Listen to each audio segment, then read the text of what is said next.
இந்த பூச்சிகள் உங்கள் வீட்டில் இருந்தால் கண்டிப்பாக தரித்திரம் இருக்கின்றது நிறையவே அப்படிங்கிறத நாம் தெரிஞ்சுக்கலாம். அது என்ன பூச்சி அப்படின்னா, பூச்சிகளில் நிறைய வகைகள் இருக்கின்றன. அதில் எந்தெந்த பூச்சி காடுகளில் வாழும், எந்த பூச்சி வீடுகளில் வாழும், அதுவும் தரித்திரம் நமக்கு இருக்குது அப்படின்னா நமக்கு காட்டி கொடுக்கின்ற பூச்சி என்னென்ன அப்படிங்கிறதையும் நாம் ஒரு பதிவு பார்த்து விடலாம்.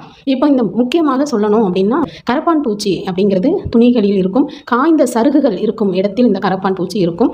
சுத்தம் இல்லாத இடத்தில், பொதுவாக கழிவறையில் நிறைய இந்த பூச்சிகள் இருக்கும். இன்னும் சொல்ல போனால் சுத்தம் என்பது இல்லை என்றால் இந்த பூச்சி ஆங்காங்கே இருக்கும்.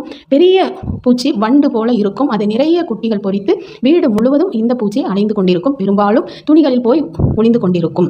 இந்த பூச்சி அறவே வீட்டில் இருக்கக்கூடாது. சில பேர் தவறுதலாக இந்த பூச்சி இருந்தால் நிறைய பணம் வரும் என்று சொல்வார்கள். ஆனால் இந்த பூச்சி இருந்தால் தரித்திரம் வந்து சேரும், சண்டை சச்சரவுகள் வீட்டில் இருக்கும், வீட்டில் தீபங்கள் குடி இருக்காது என்றும் சொல்வார்கள் இந்த கரப்பான் பூச்சிக்கு. பூச்சி வகைகளில் பல்வேறு இனங்களில் வேறு இடங்களில் இருந்தால் அது நன்மையாக இருக்குமே தவிர நம் வீடுகளில் இந்த பூச்சிகள் இருந்தால் அவ்வளவு நன்மையாக நம் வீட்டில்